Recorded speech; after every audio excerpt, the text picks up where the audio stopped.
Assalamualaikum warahmatullahi wabarakatuh.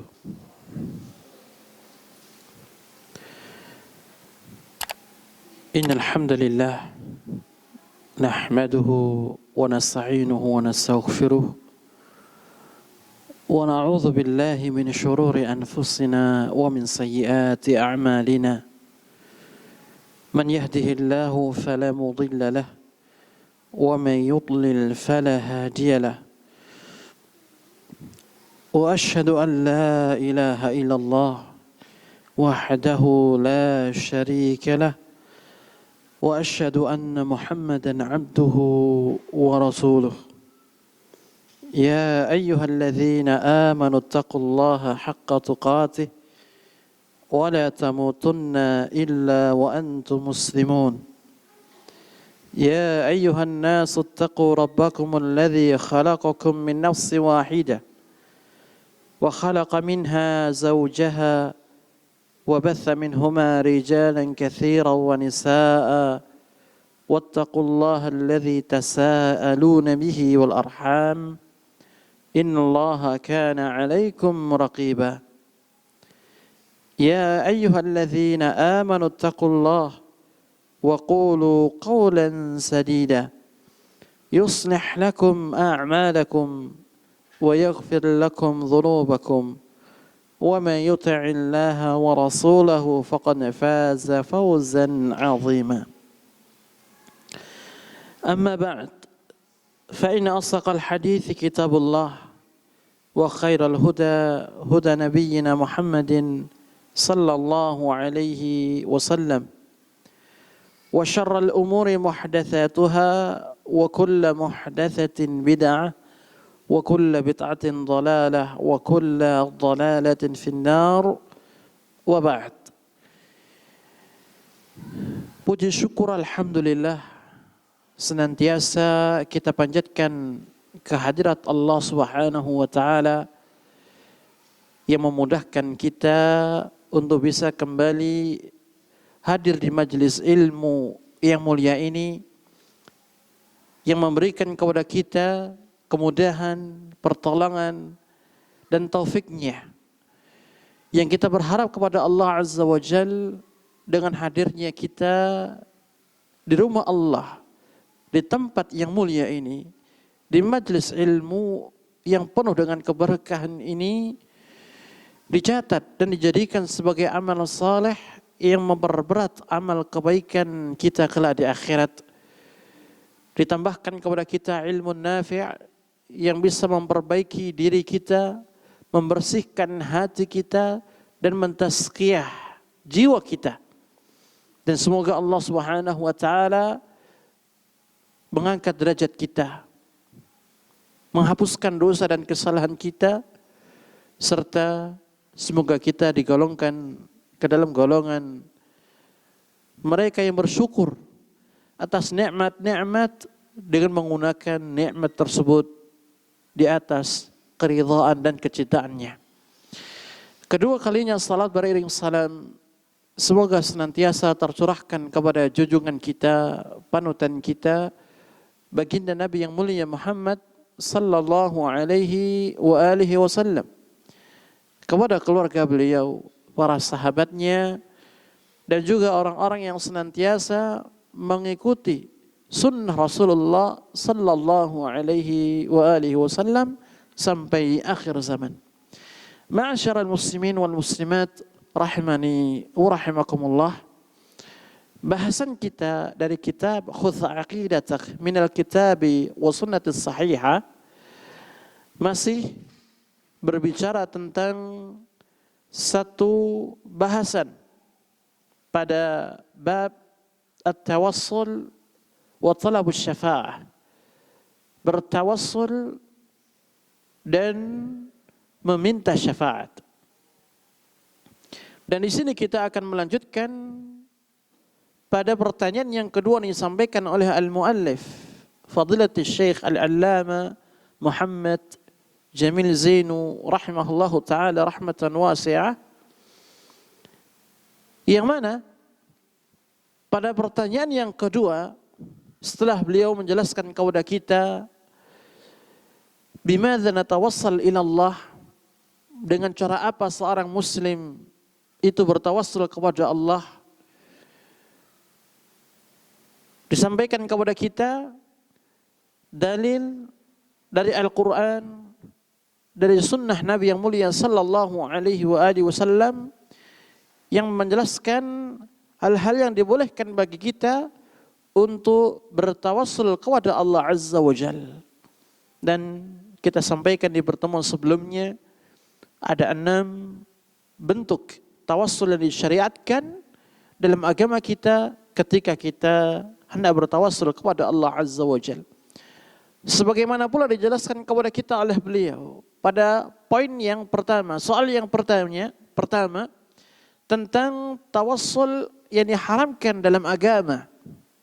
Dan kita sampaikan di pertemuan sebelumnya, di antara tawassul yang diharamkan, yang dilarang dalam agama, ketika seorang bertawassul kepada orang yang sudah meninggal dunia, siapapun dia, dan juga termasuk ke dalamnya adalah bertawassul dengan jah Nabi atau kedudukan Nabi yang mulia sallallahu alaihi wa alihi wasallam.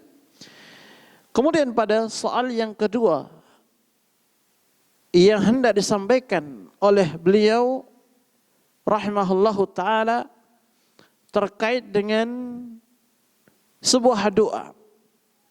Apakah sebuah doa yang dipanjatkan oleh seorang hamba ketika dia hidup di dunia ini membutuhkan yang namanya perantara? Faqala al-muallif rahimahullahu taala, hal yahtaju ad-du'a liwasitati bashar?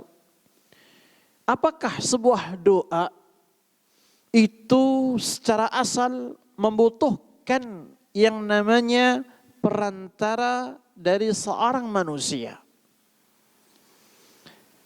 Beliau ingin menjelaskan kepada kita secara dasar hakikat doa itu sendiri yang dipanjatkan oleh seorang hamba, seorang muslim, itu membutuhkan adanya perantara dari manusia yang lain ataukah tidak?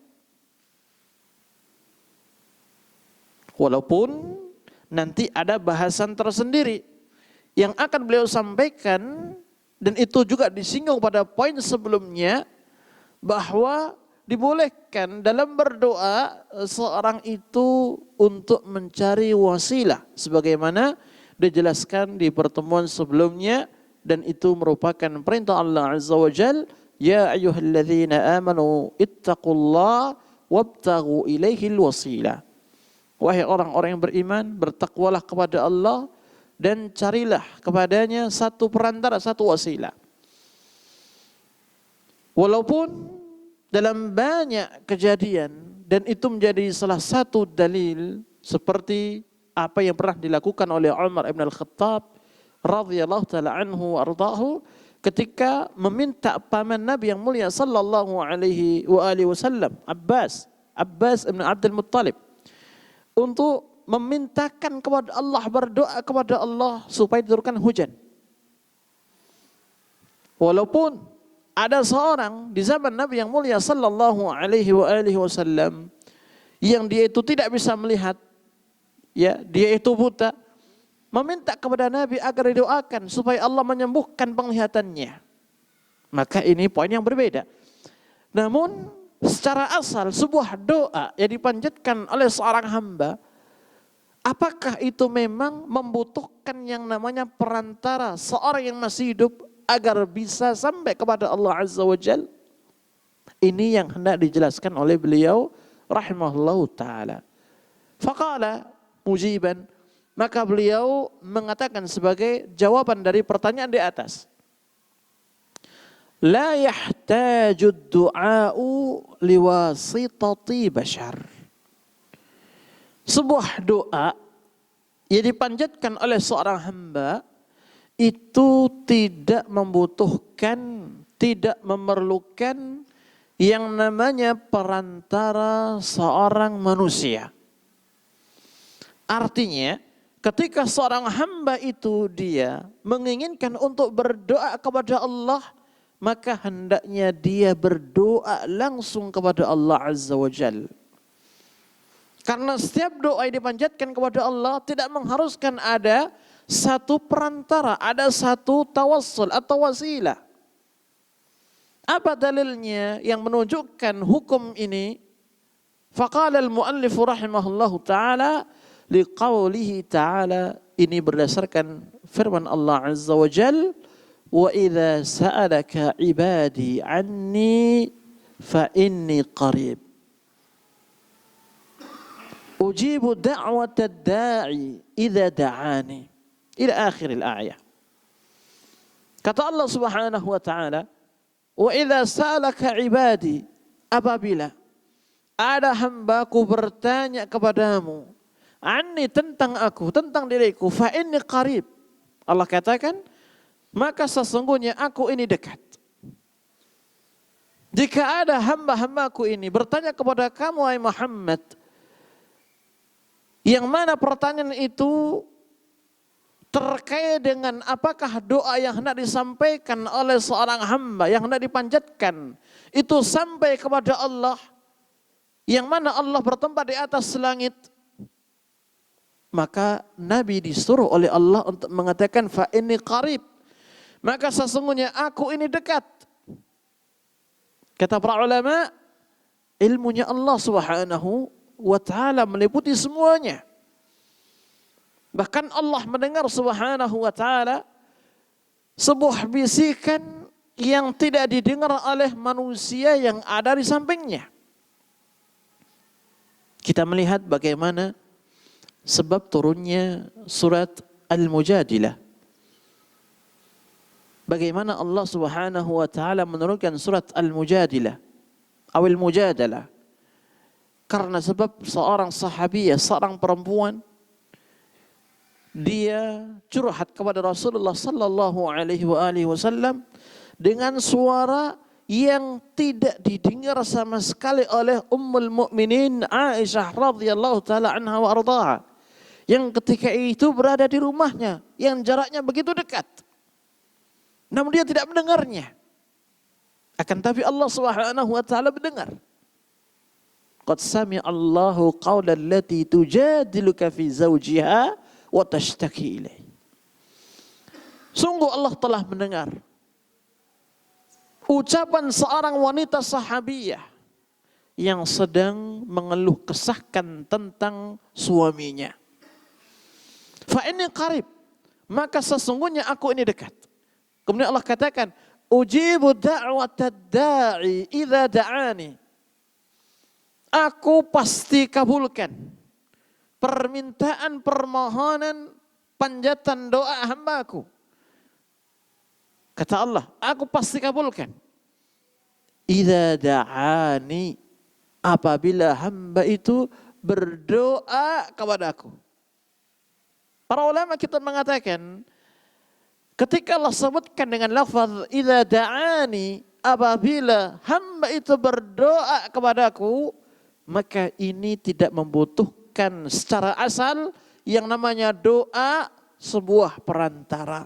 Artinya seorang hamba, dia itu berdoa langsung kepada Allah Azza wa Jalla.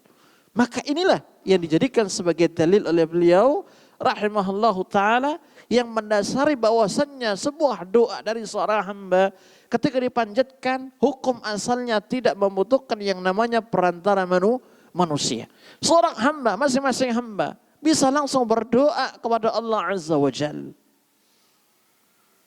Pertanyaan, lantas bagaimana dengan hukum yang lain ketika di sana disebutkan, disyariatkan adanya wasilah di dalam seorang berdoa misalnya? Maka kita katakan kondisi manusia antara satu dengan yang lain tentu berbeda. Ada manusia, seorang hamba yang dia itu saleh, terjaga dari perbuatan dosa dan maksiat, sehingga doa yang dipanjatkan itu dikabulkan oleh Allah Subhanahu wa taala. Namun ada pula seorang hamba yang dia itu banyak dosanya, tergelimang dalam dosa dan maksiat. Dia akan ingat kepada Allah, akan berdoa kepada Allah tatkala di kondisi-kondisi yang sempit. terkena musibah atau yang lainnya, atau terlepas dari kondisi-kondisi itu semuanya.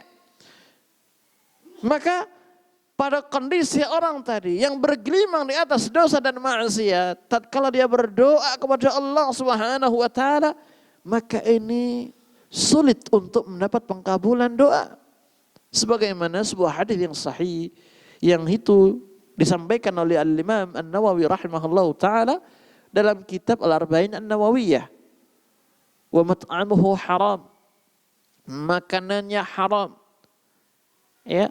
Wa mashrabuhu haram. Minumannya haram. Wa ghudhiya bil haram. Dan hidupnya itu tumbuh di atas perkara yang Allah haramkan. Fa anna yustajabulah. Maka bagaimana doa yang dipanjatkan itu akan terkabul? Artinya di antara bentuk terhalangnya pengkabulan doa seorang hamba tatkala hamba itu berada di atas kegelimangan dosa dan maksiat. Maka dalam kondisi seperti inilah seorang hamba tadi itu butuh yang namanya perantara. Pada kondisi seperti inilah hamba tadi membutuhkan orang saleh yang masih hidup yang membantu menyampaikan harapannya kepada Allah Subhanahu wa taala. Ada hukum asal ya dan ada hukum yang terkait dengan kondisi seorang hamba tadi. Maka kita kembali ya. Hukum asal yang namanya doa yang dimanjatkan kepada Allah Subhanahu wa taala tidak membutuhkan yang namanya perantara seorang manusia. Dalil yang kedua, wa qaluhu sallallahu alaihi wasallam, yaitu sabda Nabi yang mulia sallallahu alaihi wasallam, innakum tad'una sami'an qariba wa huwa ma'akum. Sesungguhnya kalian ini tad'una sami'an qariba, menyeru zat yang maha mendengar dan maha dekat. Wa huwa ma'akum, dan Allah Subhanahu wa taala bersama kalian. Artinya bersama di sini adalah ilmu Allah Azza wa Jalla, bukan zat Allah. Karena kata para ulama kita, zat Allah Subhanahu wa taala ala arsyihi. Zat Allah Azza wa Jalla di atas arsy-Nya, di atas langit. Adapun yang menyertai semua hambanya adalah ilmu Allah Subhanahu wa taala. Kata Nabi yang mulia sallallahu alaihi wasallam, ini memiliki satu asbabul wurud. Yang mana pada ketika itu mereka para sahabat radhiyallahu taala anhum jami'an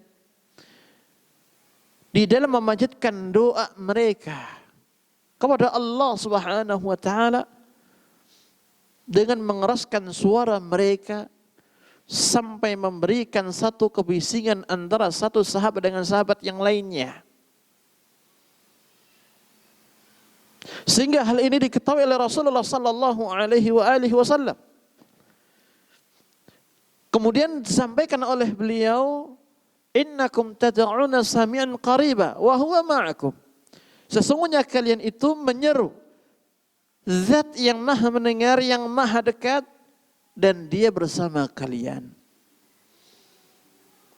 Hadis ini dibawakan oleh beliau al-muallif rahimahullahu ta'ala menunjukkan mereka para sahabat di dalam berdoa mereka langsung meminta kepada Allah Azza wa Jalla. Walaupun awalnya mereka mengeraskan suara mereka, sehingga ketika Nabi mengetahuinya, Nabi mengarahkan kepada perkara yang jauh lebih baik. Ya. Mereka para sahabat di dalam berdoa langsung kepada Allah Subhanahu wa taala.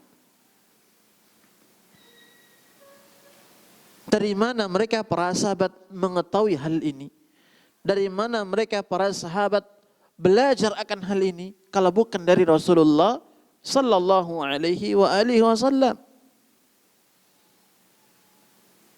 Jadi kalau kita simpulkan,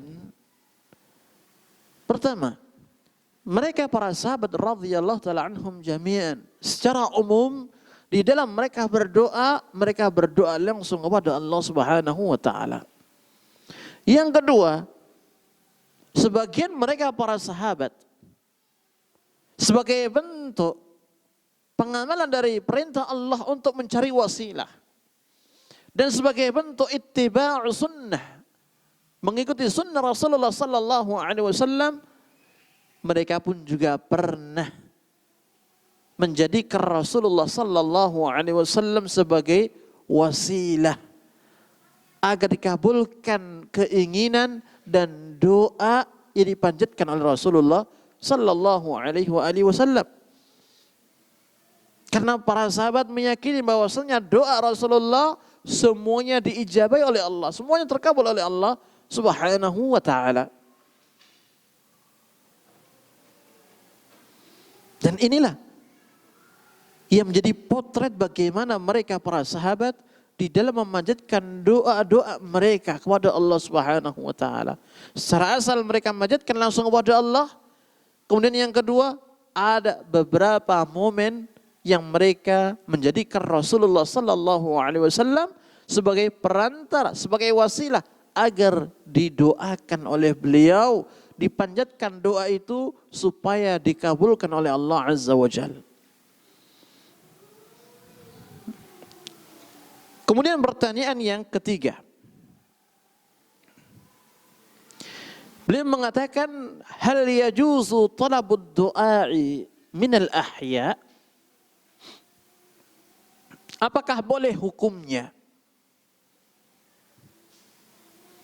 meminta doa minal ahya dari orang yang hidup? Artinya seorang hamba dia meminta tolong kepada orang yang masih hidup, tentu orang itu orang saleh, agar didoakan,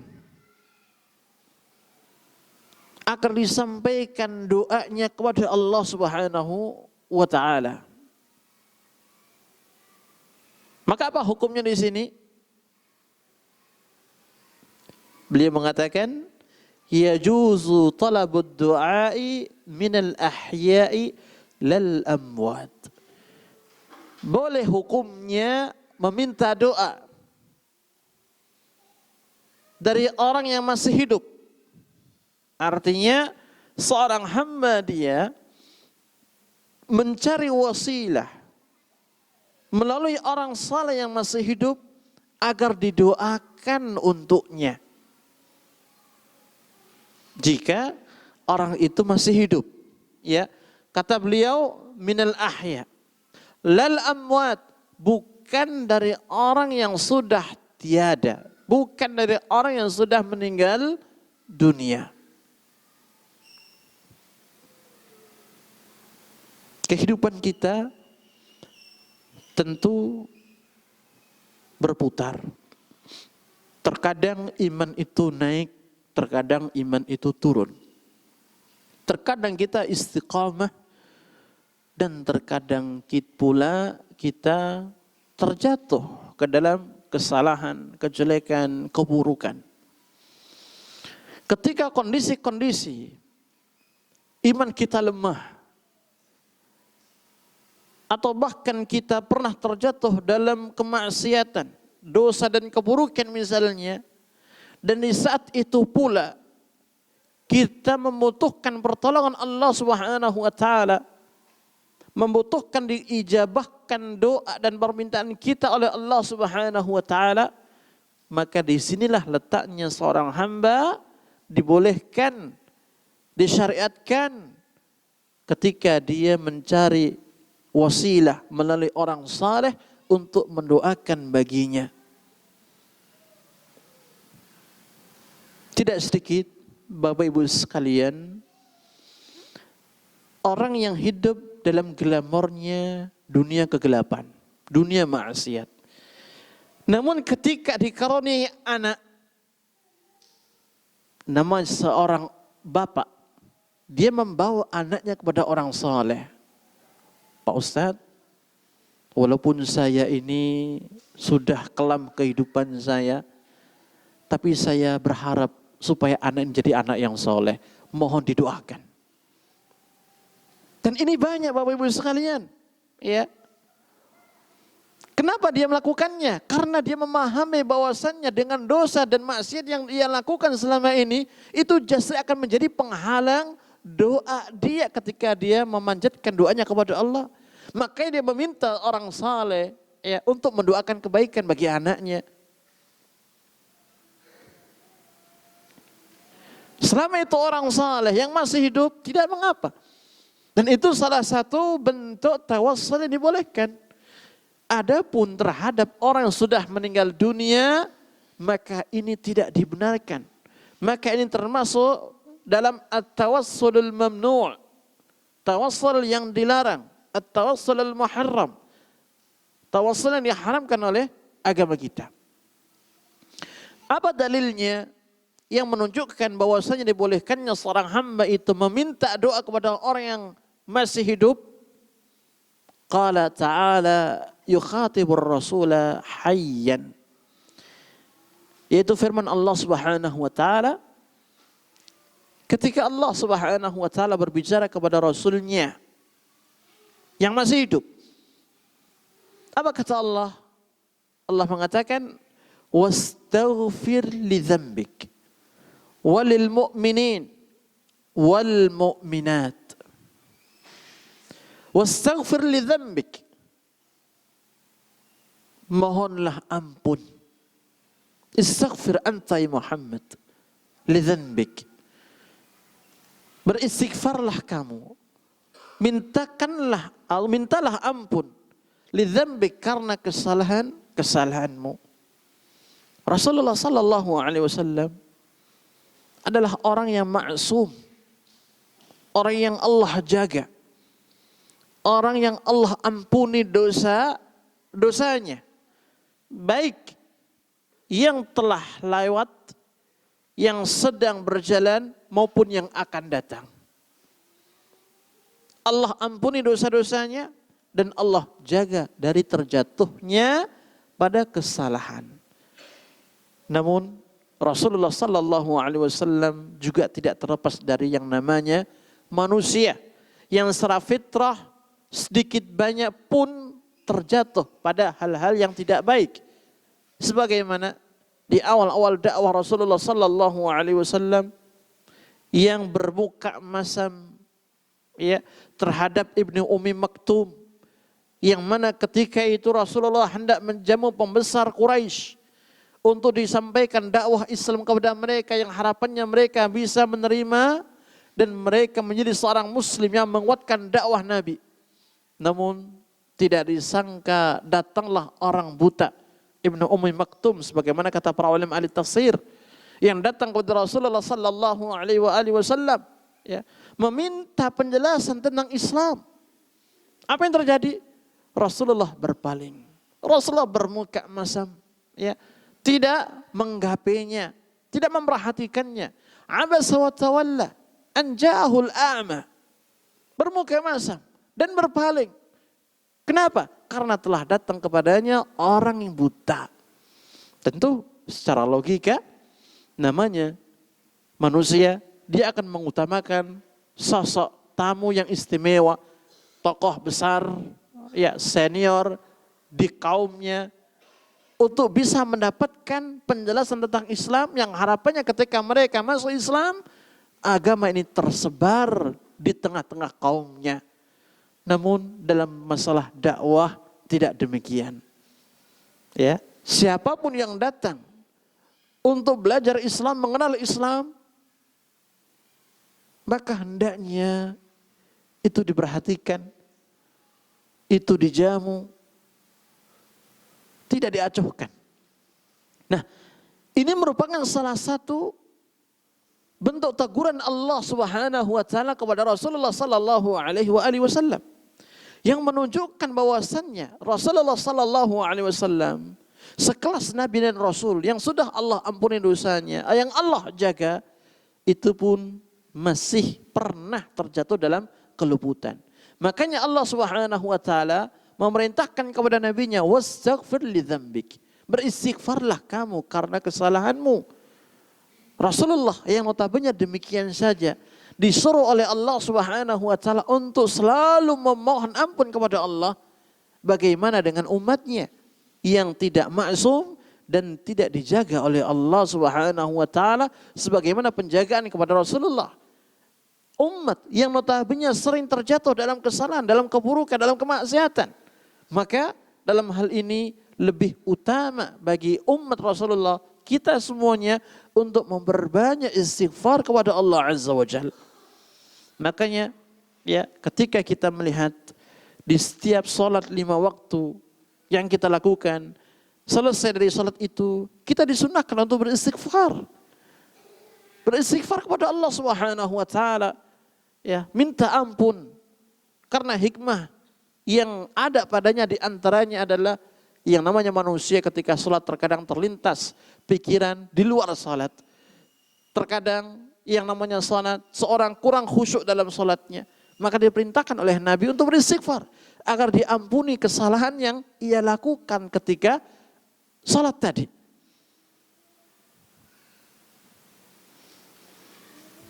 Dan Rasulullah sallallahu alaihi wasallam ya juga mengajarkan kepada kita dalam zikir pagi dan petang istighfar. Bahkan Rasulullah sallallahu alaihi wasallam sebagaimana dalam hadis yang sahih, beliau dalam seharinya di dalam beristighfar kepada Allah Azza wa Jal akthar min 70 marrah. Lebih dari 70 kali istighfarnya. Sebagai bentuk perintah Allah, wastaghfir li dzambik. Mintalah ampun, beristighfarlah karena kesalahan wahai Muhammad. Dan itu Rasulullah lakukan. Ya, tidak kurang dari 70 kali dalam sehari. Bagaimana dengan kita? Ya, tentu lebih utama. Walil mu'minin wal mu'minat, dan juga mintakanlah ampun kepada orang-orang yang beriman dari kalangan lelakinya dan juga orang-orang mukminat. Allah Subhanahu wa taala selalu mengabulkan doa Rasulullah sallallahu alaihi wasallam. Apapun yang dipanjatkan, apapun yang disampaikan kepada Allah dari doa beliau, Allah kabulkan. Dan Allah Subhanahu wa taala dengan rahmat Allah kepada umat beliau, Rasulullah sallallahu alaihi wasallam memerintahkan Rasulullah supaya didoakan pula umat beliau dari kalangan mukminin dan mukminat agar diampuni dosa-dosanya. Supaya mendapatkan keutamaan dari doa Rasulullah yang selalu dikabulkan oleh Allah Subhanahu wa taala. Kemudian yang kedua, ayat ini menjadi dalil dibolehkannya seorang menjadi wasilah di dalam berdoa kepada Allah Azza wa Jalla. Buktinya apa? Allah perintahkan Rasulnya yang masih hidup untuk mendoakan siapa? Orang-orang mukminin, orang-orang mukminat.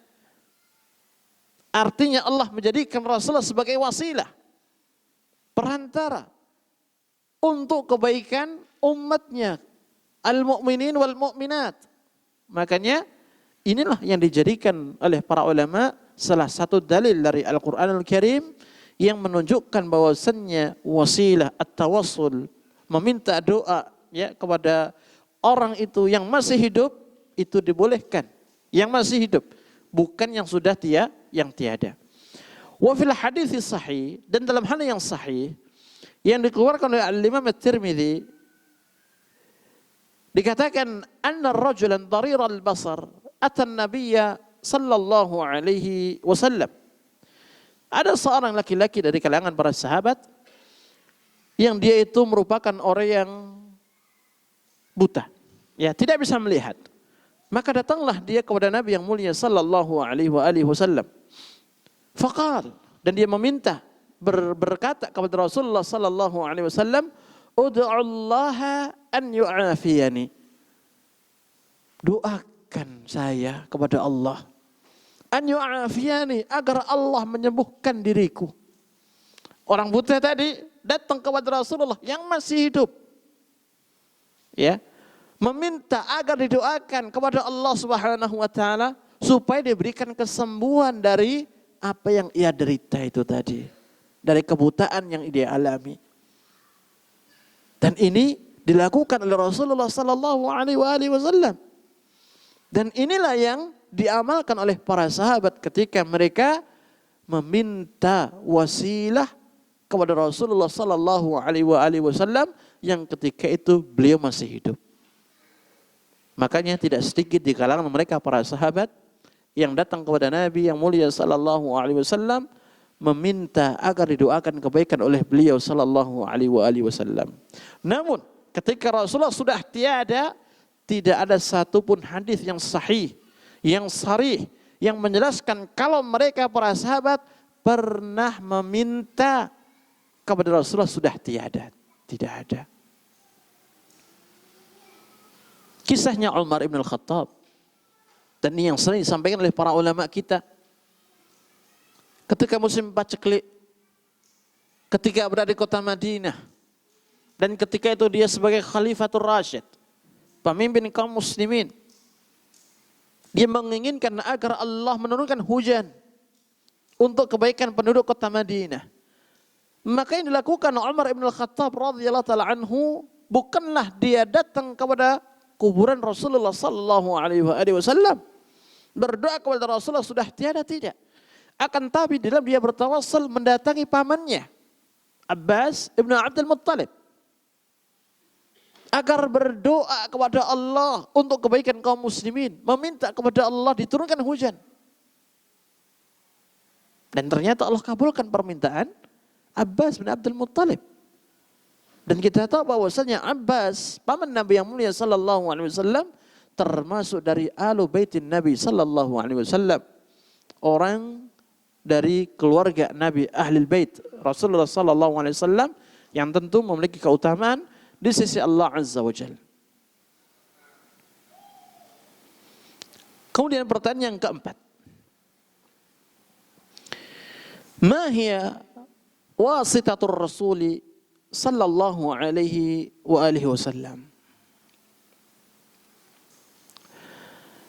Apa itu ya wasitah? Satu bentuk perantara yang menjadi tugas Nabi yang mulia sallallahu alaihi wa alihi wasallam. Maknanya begini. Ketika beliau sudah menjelaskan kepada kita ya bahwasannya hukum asal sebuah doa itu tidak membutuhkan yang namanya perantara dari kalangan seorang hamba. Namun ketika pada kondisi tertentu ada syariatnya seorang mencari wasilah agar doanya bisa dikabulkan, yaitu dengan mencari orang saleh yang masih hidup di dalam dia meminta agar didoakan kebaikan kepada Allah Subhanahu wa taala.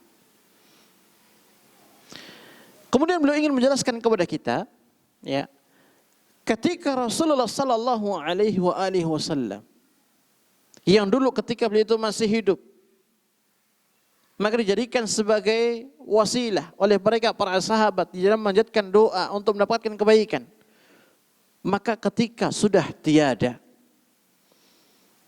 apa yang menjadi fungsi ya, apa yang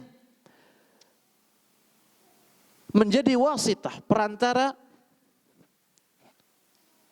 Rasulullah sallallahu alaihi wasallam? Dengan bahasa mudahnya, ketika Rasulullah sudah tiada, ya, maka apa yang menjadi tugas Rasulullah dalam masalah wasilah ini? Maka dijawab oleh beliau, wasitatur Rasul sallallahu alaihi wasallam hayat tabligh. Wasitah Rasulullah sallallahu alaihi wasallam, ya, tugas Rasulullah sallallahu alaihi wasallam sebagai perantara ketika beliau itu sudah tiada secara khusus, ya, itu tidak lain adalah menyampaikan. Artinya, apa yang telah Allah perintahkan kepada Rasulullah sallallahu alaihi wasallam untuk disampaikan kepada umatnya, itu telah disampaikan oleh beliau sallallahu alaihi wasallam ketika masih hidup.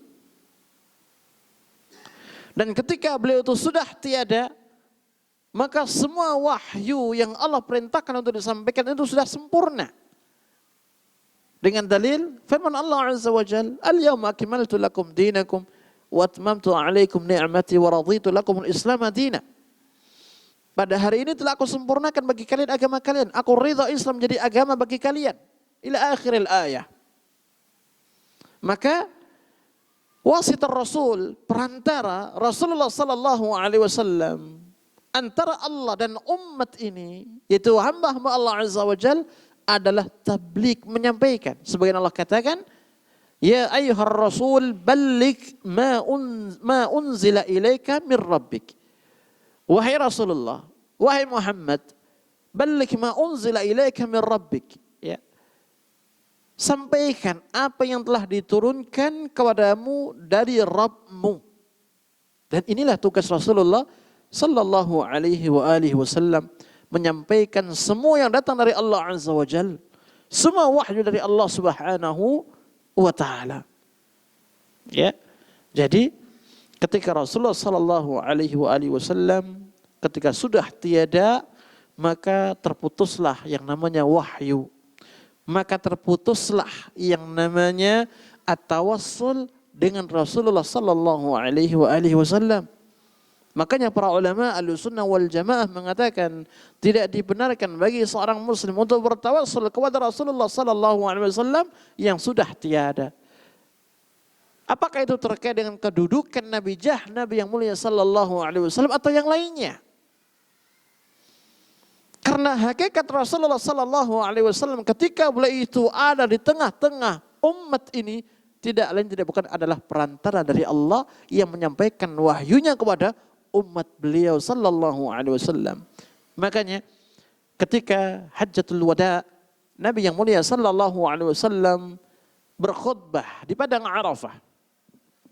Di akhir khutbahnya Nabi yang mulia sallallahu alaihi wasallam meminta persaksian mereka para sahabat radhiyallahu ta'ala anhum jami'an terkait dengan penyampaian setiap wahyu, penyampaian risalah yang telah dibawa oleh Rasulullah sallallahu alaihi wasallam. Ya.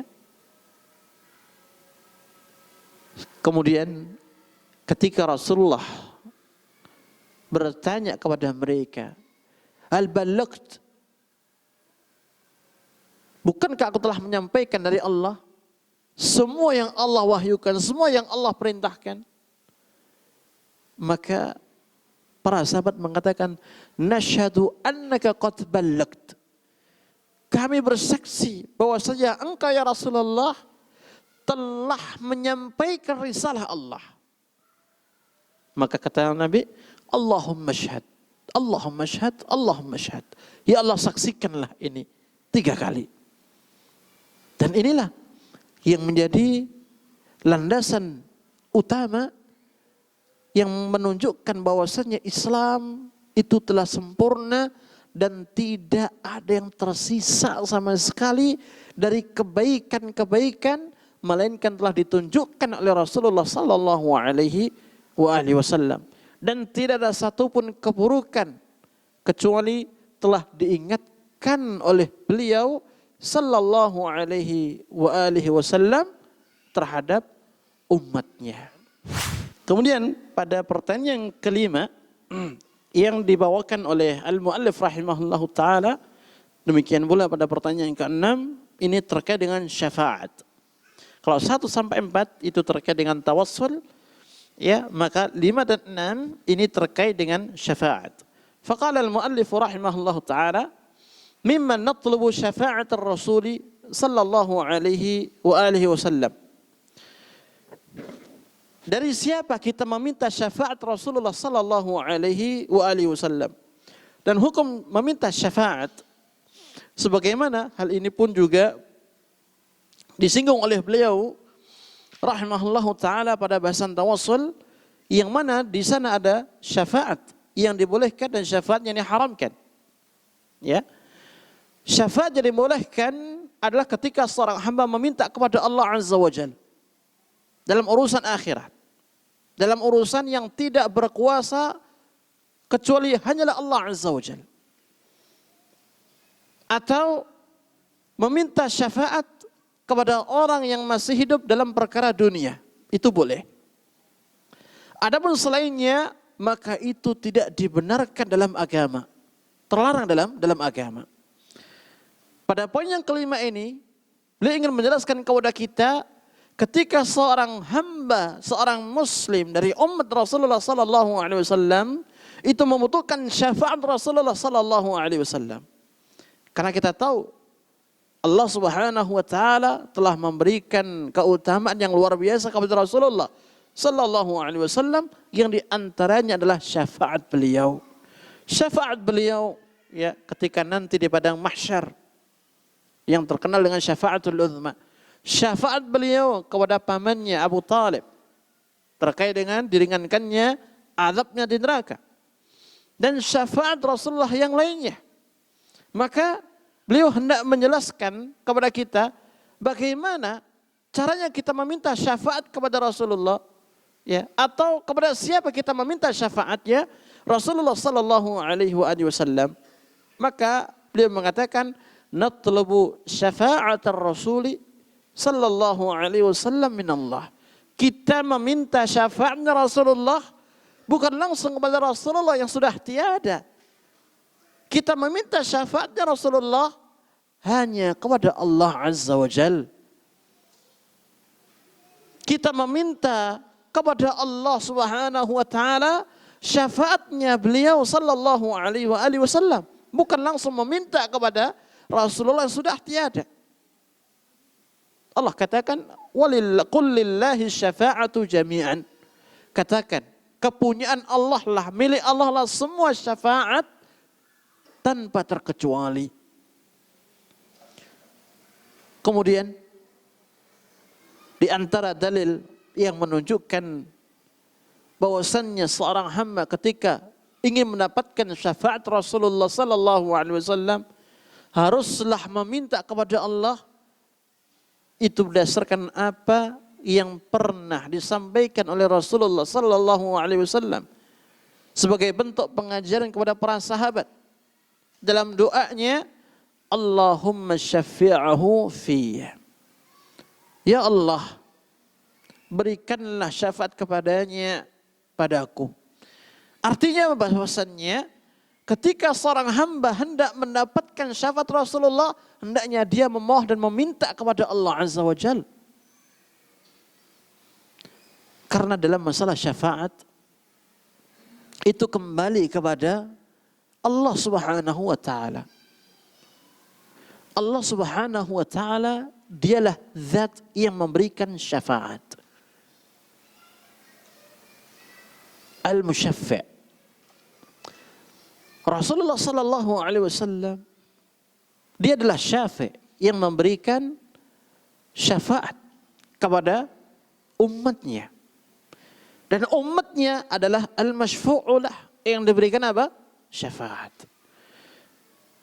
Kata para ulama kita, di dalam mendapatkan syafaatnya Allah Subhanahu wa taala,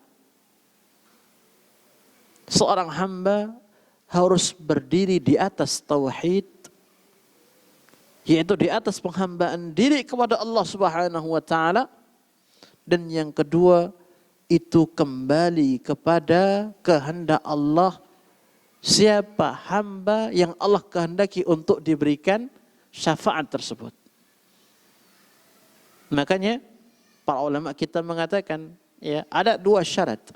Yang pertama, ya, tauhidullah, mentauhidkan Allah Azza wa Jalla. Yang kedua adalah iznuhu, yaitu izinnya Allah Subhanahu wa taala. Bagaimana kita bisa mendapatkan, ya, syafaatnya Rasulullah sallallahu alaihi wasallam? Maka caranya dengan kita menjaga tauhid kita kepada Allah Subhanahu wa taala. Allahumma syafi'hu fiyya. Ya Allah, ya, berikanlah syafaat kepadanya melalui diriku. Dan ini adalah yang diajarkan oleh Rasulullah sallallahu alaihi wasallam. Dan juga sabda Nabi sallallahu alaihi wasallam dalam hal yang sahih yang diriwayatkan oleh Imam Muslim. Inni ikhtaba'tu da'wati syafa'atan yaumal qiyamah. Man mata min ummati la yusyriku billahi syai'a. Kata Nabi yang mulia sallallahu alaihi wasallam, sesungguhnya aku menyembunyikan sebuah doa. Ya. Ada satu permintaan, ada satu doa yang Allah berikan kepada Rasulullah sallallahu alaihi wasallam yang Rasulullah itu tidak menggunakannya di dunia. Rasulullah menyimpannya dan akan menggunakannya yaumal qiyamah, pada hari kiamat. Yaitu apa? Syafaat, dalam bentuk syafaat. Yang mana Rasulullah sallallahu alaihi wasallam akan meminta kepada Allah untuk bisa diberikan izin memberikan syafaat kepada umat beliau sallallahu alaihi wasallam.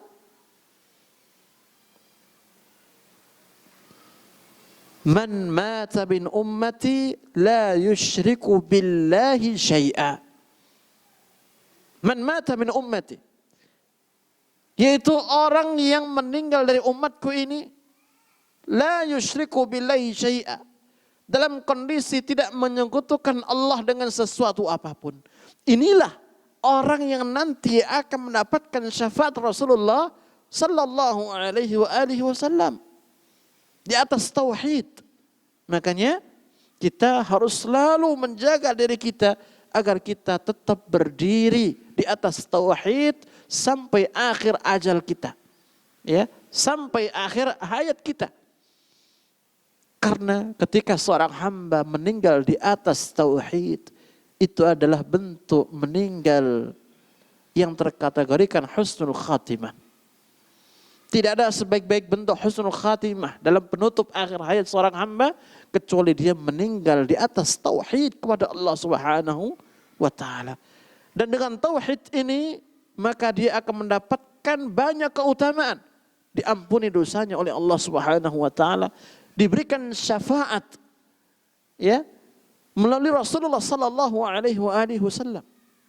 Maka kita kembali, mimman natlubu syafa'at Rasul sallallahu alaihi wasallam. Dari siapa kita meminta, memohon syafaatnya Rasulullah sallallahu alaihi wasallam? Jawabnya, kita meminta dari Allah Subhanahu wa taala. Dengan apa? Dengan kita akan menjaga tauhid kepada Allah Jalla wa ala. Kemudian pertanyaan yang keenam, hal natlubu syafa'atan minal ahya?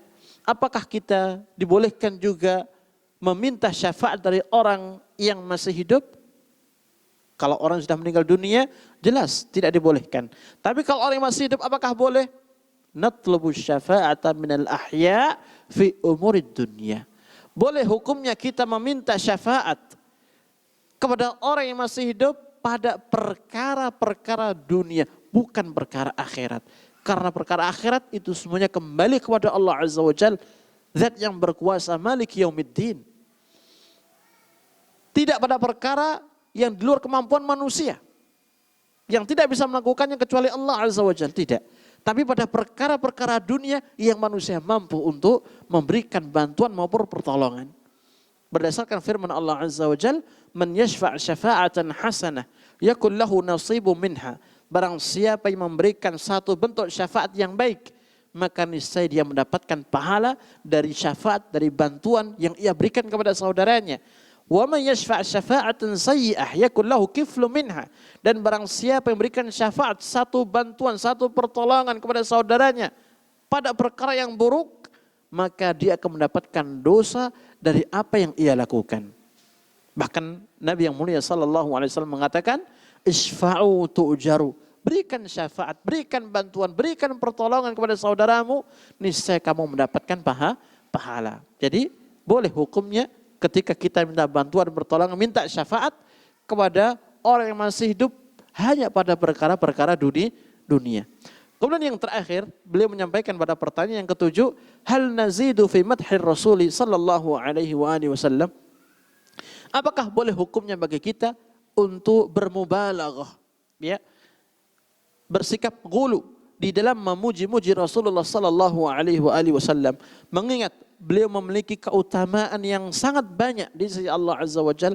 Mengingat Rasulullah sallallahu alaihi wasallam amat sangat dibutuhkan umatnya, terlebih ketika di akhirat nanti.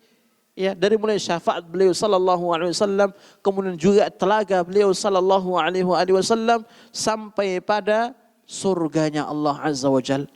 Maka dengan keutamaan yang dimiliki oleh Rasulullah sallallahu alaihi wasallam, kita sebagai umatnya, bolehkah kita melebih-lebihkan di dalam memuji Rasulullah sallallahu alaihi wasallam? Maka jawabnya, la nazidu fi madhi. Tidak boleh bagi kita berlebih-lebihan di dalam memuji-muji Rasulullah sallallahu alaihi wasallam sampai pada batas keluar dari kategori seorang hamba. Kata Allah, qul innama ana bashar mithlukum yuha ilayya annama ilahukum ilahu wahid. Katakan wahai Muhammad kepada umat manusia, kepada mereka kaum mukminin, sesungguhnya aku ini adalah manusia biasa seperti kalian. Artinya Rasulullah tidak ada nilai lebih dari seorang manusia, melainkan hanya sebatas nabi dan rasul. Tidak memiliki nilai-nilai rububiyah atau bahkan sampai derajat uluhiyah, tidak ada. Yuha ilayya, yang diwahyukan kepadaku, annama ilahukum ilahu wahid. Yang mana wahyu itu adalah innama ilahukum, sesungguhnya sesembahan kalian. Ilahu wahid adalah sesembahan yang maha esa. Ayat ini menunjukkan kepada kita derajatnya Rasulullah sallallahu alaihi wasallam, walaupun dia seorang rasul namun dia masih seorang hamba. Bahkan ya dalam surat Al-Isra Allah Subhanahu wa taala menyebutkan ya bagaimana status Rasulullah sallallahu alaihi wasallam sebagai seorang hamba. Subhanalladzi asra bi 'abdihi lailan minal masjidil haram ila al masjidil aqsa. Ila akhir al-ayah. Maha suci Allah, zat yang telah menjalankan hambanya. Dan Rasulullah sallallahu alaihi wasallam tidaklah suka kecuali beliau disifati dengan sifat hamba Allah Subhanahu wa taala. Dan Rasulullah sallallahu alaihi wasallam mengatakan, la tutruni kama atratin nasara Isa bin Maryam, fa innama ana abdun faqulu abdullah wa rasuluh. Janganlah kalian melebih-lebihkan diriku di dalam memuji-mujiku. Sebagaimana umat Nasara, mereka melebih-lebihkan Isa bin Maryam dengan pujian-pujian mereka, meninggikan kedudukan Isa bin Maryam sampai pada derajat ketuhanan yang diibadai oleh mereka. Fa innama ana abdun, karena sesungguhnya aku ini adalah hamba Allah. Ya, faqulu abdullah wa rasuluh, maka ya ucapkan oleh kalian, panggillah oleh kalian Abdullah, hamba Allah, wa rasuluhu, dan juga rasulnya dan juga utusannya. Hadis ini menunjukkan kepada kita, pertama, bahwasanya Rasul adalah benar seorang hamba Allah, manusia biasa sebagaimana yang lainnya. Yang kedua, Rasulullah lebih suka untuk dipanggil sebagai Abdullah, sebagai hamba Allah. Yang ketiga, Rasulullah tidak ingin ya di dalam memuji-mujinya dilebihkan sampai keluar dari batas penghambaan diri kepada Allah Subhanahu wa taala. Dan yang keempat, ya, haram hukumnya bagi umat Rasulullah sallallahu alaihi wasallam di dalam melebih-lebihkan Rasulullah dalam bentuk apapun. Apakah dalam bentuk lisan, dalam bentuk pujian, maupun dalam bentuk perbuatan yang bisa mengeluarkan dari kategori hamba dan Rasul Allah Subhanahu wa taala. Demikian yang bisa kita pelajari, yang bisa kita kaji di malam yang berbahagia ini, semoga bermanfaat. Kurang lebihnya mohon maaf. Wa akhiru da'wana alhamdulillahirabbil alamin. Wassallallahu ala nabiyyina Muhammadin wa alihi wa sahbihi wa baraka wa sallam. Subhanakallahumma bihamdik asyhadu an la ilaha illa anta astaghfiruka wa atubu ilaik. Wassalamu alaikum warahmatullahi wabarakatuh.